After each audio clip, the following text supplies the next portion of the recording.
Now that we've learned about the fuel table, I want to talk about what the numbers in the fuel table actually represent, and this is going to depend a little on your ECU and perhaps how you've chosen to configure it. In this module, we're still primarily discussing standalone aftermarket engine management, so this won't be applicable if you're reflashing a factory ECU. The two most common fuel calculations include injection time, where the fuel table is directly defining the injector opening time, and VE, or volumetric efficiency, where the table is actually defining the airflow into the engine. We'll discuss each of these separately, starting with injection time. An injection time-based fuel model can further be broken down, with some ECUs directly defining the injector pulse width in milliseconds as the numbers in the fuel table, as you can see in this example here. In this sort of ECU, the numbers are the desired injector pulse width before any background compensations such as air temp or coolant temp are applied. The other way of dealing with an injection time-based fuel model is to define a master injector pulse width as a base parameter, and then the numbers in the main fuel table define a percentage of this value, as you can see in this example. Let's say we had a master injector pulse width value of 16 milliseconds. If we have a number of 50% in the fuel table, then the ECU will deliver a pulse width of 50% of 16 milliseconds, which would be 8 milliseconds. A value of 100% would give an injection pulse width of 16 milliseconds. Actually, there is a little more to it than just this though. One of the advantages I see with this sort of fuel model is that the ECU does some of the hard work for us in maintaining a consistent fuel delivery as engine loads or manifold pressure changes. If you remember back to the module on air density, we found that it varies with manifold pressure. All other things being equal, if we double the pressure in the manifold, we also double the air density, and hence we double the oxygen content in the cylinders. What this means is that if we want to retain a consistent air-fuel ratio as we double the manifold pressure, we need to double the amount of fuel being supplied.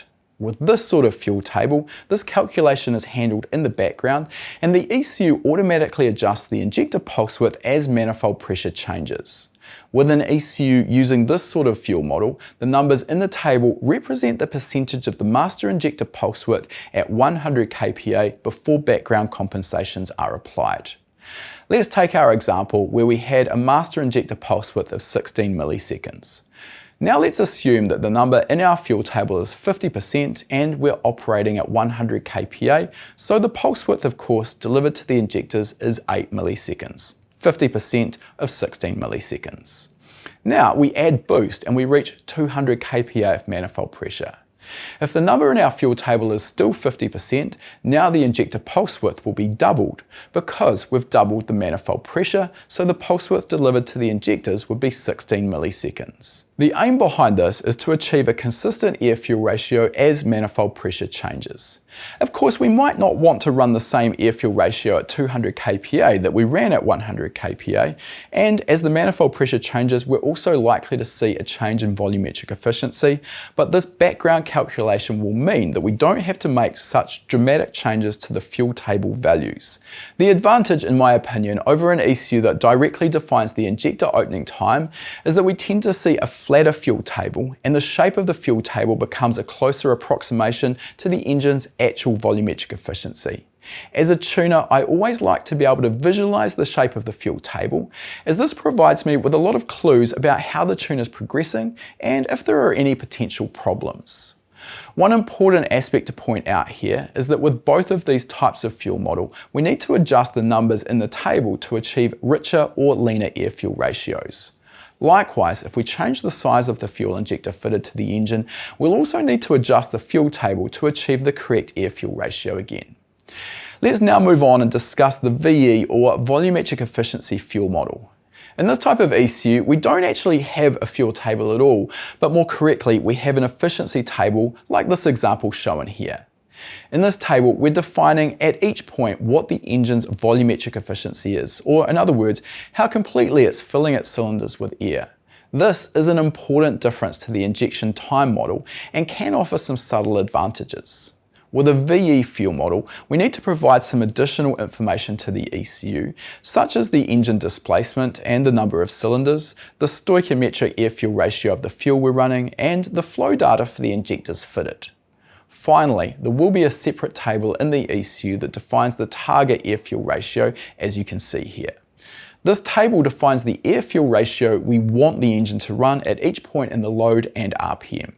That might sound like a lot of information, but there's a good reason why. If the ECU knows the mass of air entering the engine, and it knows how big the injectors are, and it also knows what our desired air-fuel ratio is, it becomes very simple for the ECU to calculate the required injector pulse width in order to achieve our aim.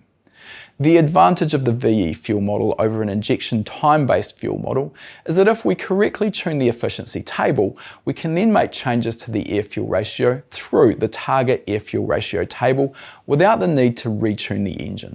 Likewise, if we swap to a larger set of injectors and correctly enter the data for these injectors in the ECU, the engine should still be able to meet our original air-fuel ratio targets. In this module, we've learned about the two most common fuel calculations in aftermarket ECUs: injection time, where the fuel table defines the injector opening time directly, and volumetric efficiency, where the airflow into the engine is defined by the table itself.